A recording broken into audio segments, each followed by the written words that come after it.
phone is normal. This is what's going on. I thought it was the phone. We thought it was the temperature. No, it's a tower. So hey, my bad. Um, so with the agency, there's this mentality of it's not a permanent job, so why do I care? And I went there. I've been there. I've been in those shoes. I've been in this exact feeling of why do I care about the job I'm not gonna have? When you start with an agency, and I know it's not good to talk about, but I don't care. When you start with an agency, it's just a feeling of I'm gonna get hired. Hopefully, this is just a temporary setback. I'll get hired by a company, and then you do one company, and then you do two companies, and then you do three companies. You don't get hired, and then your mentality of I'm gonna get hired is different. So you start not giving a shit, right? I remember one of the companies was the worst place. One of my worst experience working, honestly, was this place. They were selling furniture, and I was working, and I was trying to work my best, and I was trying to do my best and work as much as possible. And again, and the worst thing happened. And the worst thing was what? The worst thing was that I was working with two people, and those people they decided this morning that they didn't want to work.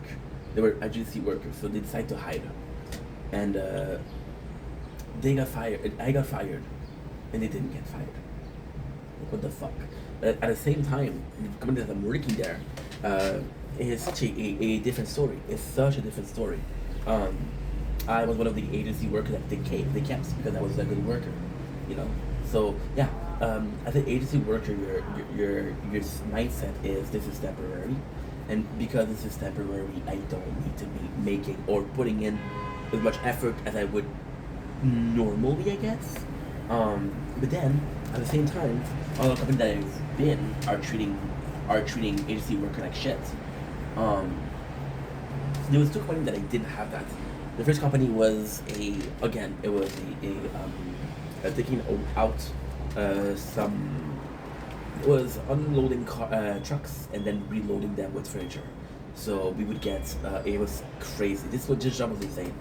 You would get boxes like IKEA boxes of furniture, and you would have to build them, and then you would build them, and then you would fill them. You would fill the truck with built furniture. So it was completely nuts. And then they didn't give me shit because most people there, and that's insane. But there was 4 employees in that company. 4 employees. The rest was all agency worker. My boss, my manager, was an agency worker, which I never saw before. I never seen that before. I never even heard of that before. And the craziest thing is they made him. And this is personally speaking, this is wrong. This is something that I don't condone. I never understand. And again, this is a true story. Um, you got enough, bro? You got enough? They were giving him the same salary as a normal person, but then he would have to answer for bullshit. You know, when he made me assistant manager, I'm like, no, I need more money. It's like I don't get more money. Why would you get more money? I'm like, so why do I have to suffer? Well, because you've been working here the longest. Oh fuck, you know. And then I just left. Fuck that. It wasn't toxic, but it was just bad. And then the good thing is they moved a little bit after, because they moved a little bit after. I could have not worked there anymore, so kind of a bad for good. And then the second company that I had that the problem was basically the company that I used to work, the one my last job, if you will, because it was such a small company that it didn't matter, and it was always like 1 or 2 employees. The problem with agency is most of the time it's like they're 15, 10, 15. When you have 10, 15, it's easy to have a couple that are shit worker versus the entire. When you have a small company where you only hire a couple people from agency, if there's a problem, fire him, right? But then when you have to manage 10 people that are not working for you, they're working for an agency, and you're only dealing with the agency, it's like a triangle. No, you know what? I'm gonna take each other boys thing. It's like a V, right? This is the workplace, and this is agency worker, right? They never communicate. They need to go down this common point. The common point is the agency, right? And the agency is a bunch of document pusher or pencil pusher. So a lot of time there's no communication, and there's bad bloods, you know. All this to say, they sent me there, and they sent me this company, and this was the first company that I actually wanted to work at long term. Um, so my first job, it wasn't the video wasn't about that, but we'll touch about it. I wanted to do more content today. I'm in a good mood. I'm talkative. I'm in a good mood again. I'm talkative again. So let's do some videos. Um, so the first job that I did was a place called Costco. My first employment was Costco. But it wasn't great because I had a boss on the weekend that was super kind, and I had a boss during the week that was a complete asshole. And I had a really different way to do things, and uh, it was like, oh, this is my shift. I do what I want, and the person that suffered was the employees, you know. So it didn't work. And I'm gonna sound like an asshole, okay? But please, before you judge me for being an asshole, I was 18, right? So I didn't know better. And this was my first experience, so I was mature with workforce. So I go in, and I'm like, I'm not gonna be working here my whole life. Do you know what? You know what's the craziest part? If you ask 18-year-old Ing Venda, I don't even know what I want to do. I don't even know.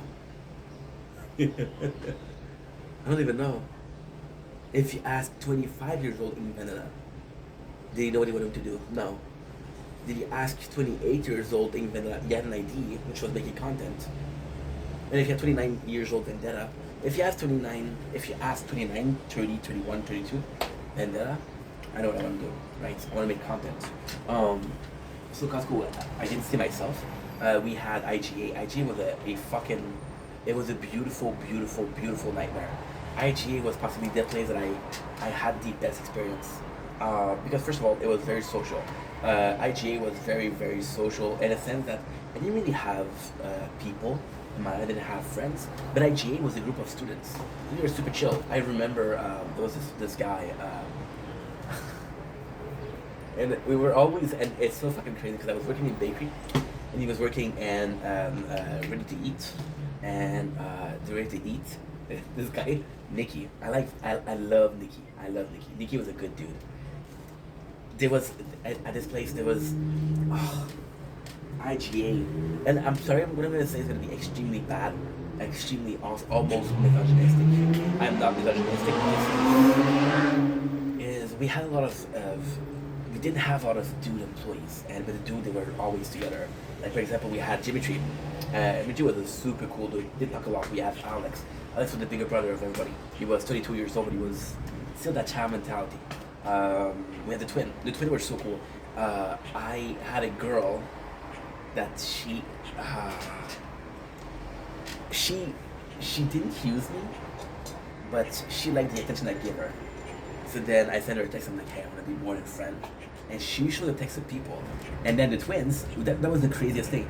I was working there for 6 months. She was working there for 2 years. The twins were working there for 3 years. The twins were almost best friend with her. And they came to me. And like, yo, she should have texted. So, you know, that was super cool. Anybody thought she was a... Anyway, that's not a big deal. But the best was Nikki, because Nikki, I was working with him, and Nikki was a piece of shit. But you know the brother type of piece of shit? So Nikki, I was, like I said, for example, I'm here, and Nikki is the neighbors. So whenever I was looking at Nikki, he would give me the finger. Just because he's an asshole. Just because he's an asshole.